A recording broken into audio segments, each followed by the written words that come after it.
नमस्कार सभी साथियों को। आज का वीडियो ये भी किन्हीं के कमेंट्स पे है। रजनी कुमार करके हैं कोई, उनका कमेंट्स है। तो उन्होंने बोला हमें कुल देवता का पता नहीं है, और एक अलग सी बात करी उन्होंने जो समझ में नहीं आई। तो उन्होंने बोला कि हमारे यहाँ खाली मीरा जी पूछते हैं बस, और कोई देवी देवता नहीं है। तो इस तरीके से उन्होंने बताया। यानी कि अब इसमें जो है, जो उन्होंने लिखा था, तो ऐसा हो नहीं सकता कि किसी के यहाँ सिर्फ अकेले, या तो वो कमेंट्स में भी झूठ बोल रहे हैं, कहने का मतलब छुपा रहे हैं बात को। तो क्योंकि अगर हम जैसों को भी आप बताओगे नहीं कि ये देवी देवता है, तो फिर आपको कुल देवी का पता नहीं लगेगा। अगर आप छुपा रहे हैं तो फिर आपका कोई फ़ायदा नहीं है कमेंट्स करने का। इसलिए क्योंकि ऐसा कोई है नहीं कि जिस पे खाली मियाँ ही बादशाह हो। हाँ, कोई मुस्लिम समुदाय होता तो मैं मान भी लेता कि बाकी औरों को मानते होंगे और मीरा जी को मानते होंगे, ये मैं मान भी लेता एक बार को। पर जो आप बता रहे हैं, तो इसमें तो बहुत सारे देवता होते हैं, कहीं हैदराबाद के, कहीं कुछ होती हैं ज़रूर। ऐसा नहीं हो सकता कि ना हो, चाहे आप किसी भी समाज के वर्ण के हों, ये ज़रूरी बात है।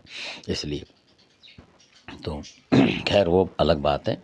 अगर आप कमेंट्स में सिर्फ इस तरीके से बता देंगे कि हाँ सिर्फ मीरा जी हैं और कोई देवी देवता है ही नहीं, तो ये कोई भी बात को झूठ मानेगा। और हमारा काम झूठ का व्यापार करने का नहीं है, हम सच्चाई के साथ होते हैं। अगर आप सच्चाई से बताएंगे, अगर उसमें एक भी देवी देवता बताएंगे, तो हमें लाइन पता लग जाती है कि किस तरफ के हैं ये, और आपके एरिया के हिसाब से कौन सी कुल देवी हो सकती है, उनमें से आप छांट सकते हैं बाद में। ऐसे होता है, आपके फ़ायदे की बात है ये।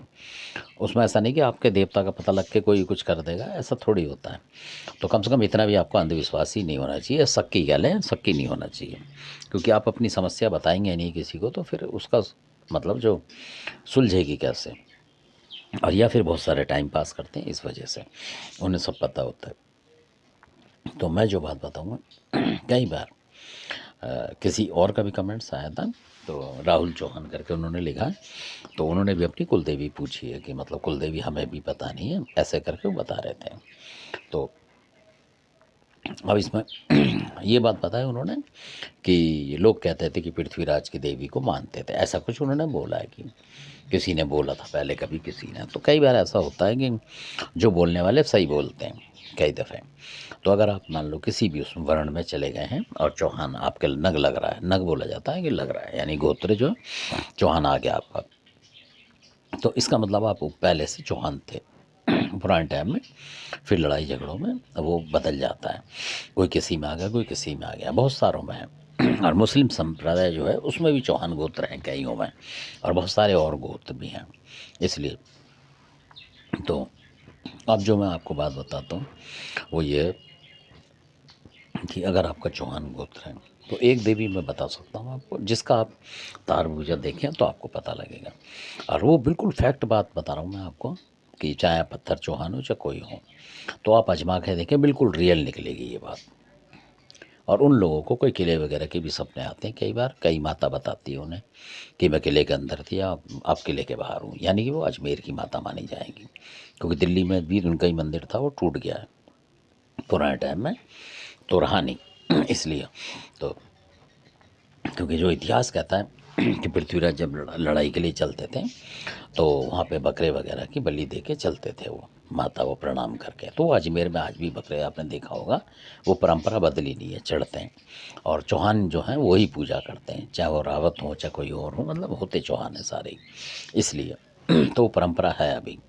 और तो हो सकता है कि आपकी जो माता है वो कुलदेवी जो है अजमेर वाली माता हो, वो भी बहुतों की है। पर बहुत सारे लोग वहाँ तक पहुँच नहीं पाते, ढूंढ नहीं पाते, वो सोचते हम तो अलग वर्ण में आ गए, तो हमारी मतलब इस तरीके की माताएं नहीं होंगी।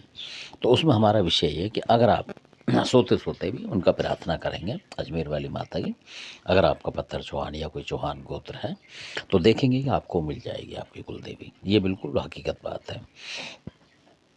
और उनसे आप कोई प्रार्थना करेंगे तो वो आपकी बिल्कुल पैटेंट पूरी होगी 2 4 6 दिन में। तो धन्यवाद, आपने वीडियो सुना।